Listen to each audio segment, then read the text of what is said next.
You actually run out from Shaktoolik. Some of the maps show us going along the coast. Really bad years they do that. Most years they put a straight path across, and you're running on the frozen ocean itself.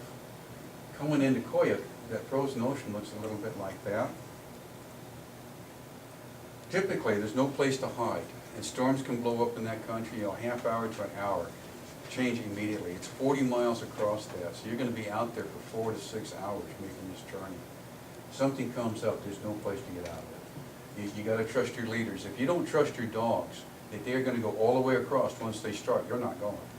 And if your dogs don't trust you, and you say, yeah, you can do this, it may not be fun, but you have got the skills to make this happen, they're not going to go. So it really is, it's a bond and it's trust. That's what it looked like my rookie year going across there. That's base up in the red coat up in the lead. That's how we marked the trail. You know, they got a tripod there, you can almost barely see a stake. 2008, I ran it at night. Remember I said they had the reflectors on the stakes? That's how we know where the trail is. We came off the peninsula onto the ice, and it's just perfectly flat. There's a big rock, there's about the only way you can tell. The wind had kind of blown most of the snow off. Going down the trail, and all of a sudden, every head on every dog snaps back to the left, and they went from a tired walk to a dead run in one step. I've seen those heads snap 1,000 times. It's a bird, it's a squirrel, it's a moose, it's a noise on the side. I have never, except for that one time, seen my dog team run anywhere. I'm looking over my shoulder to see if there's something big and hairy chasing me, right, and whether or not he's gaining. I'm telling this story at the finishers bank, at the Red Lantern banquet that year, and Karen Ramstead comes up. She says, you know, the same thing happened to me 2 years ago. I said, oh yeah? She said, yeah. The next year I ran the race, I stopped in Unalakleet, talked to Palmer Saguna, a good friend, and one of the village elders. I said, Palmer, what could it be? Would it be polar bears? He said, oh, probably not. Maybe every 10 years we get a bear this far south. She said, well, what is it? He said, spirits. There's a shelter cabin just as you leave the land and hit the ice, just in case. And he said, the natives will not stay at that shelter cabin because the dogs never settle down. Yeah. Now my guess is you get big storms in the North Pacific, and I've heard tell of wave action underneath the ice, and guys feel the ice move under their feet. Maybe they felt that, maybe they heard it crack. I have no idea. But it's a really funny feeling being out there in the middle of the night, and all you can see is as far as your headlight goes. That's all you've got. That's all the world exists. And you think there's something out there following you. Yeah. And you've got this big sign that says dinner written across the back of your head. On the good days, you know, it looks like that. It's some of the most beautiful country on the face of the earth. That's going around Moses Point. That's my team again. Jeff Schultz took that. That's coming into Elam. That's the coastline. On shore, that's the frozen Bering Sea. That's me and the dogs and the trail. It's just an incredibly empty country. Some of the most beautiful, most fascinating stuff I've ever seen. That's leaving White Mountain. You can see this was a bad year. The Bering Sea is thawed already, and there's no ice out there.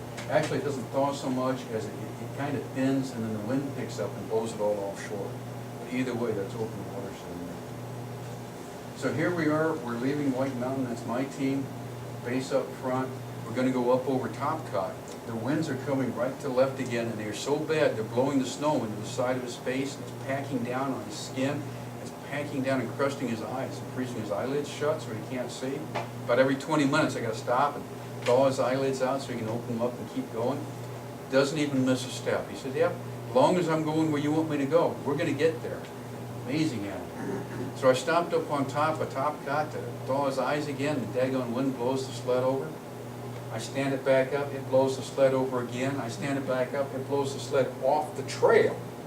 I said, all right, base, we got to get out of here. This is just stupid.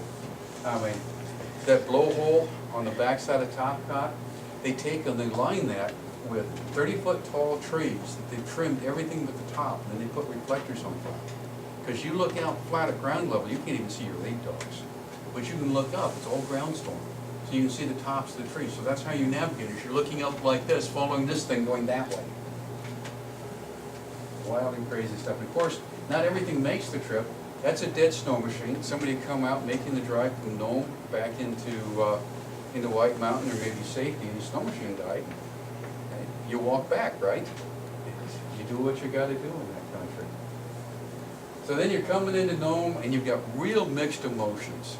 I mean, you feel this immense source of pride because you and your dogs have done things that you never thought you could do. I mean, you knew Mark could do it, you knew Jeff could do it, but Eric did it, and Eric's dogs that he trained did it, the team that he built did all of this incredible stuff. Very proud. And yet, it's the end of the trail. And it's the end of 2 weeks sharing with your dogs. It's the end of 2 weeks traveling through this country.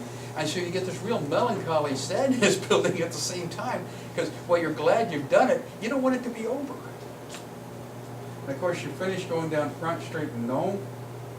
That's me coming in. My wife was so happy to see me finish my 4th race, because it's the only time I finished in the daylight. The first time, I think, was 2 in the morning, the next time was 4 in the morning. She says, you don't finish in the daylight, I ain't gonna be there. Yeah, 15 days that year. 50th place was my first one. So that's Iditarod. You know, it's about building this team, and it's about this interspecies thing to achieve your common goals. It's about, just like life, you know, overcoming the obstacles that happen. You don't know what's gonna go wrong, but you know something's gonna happen to you.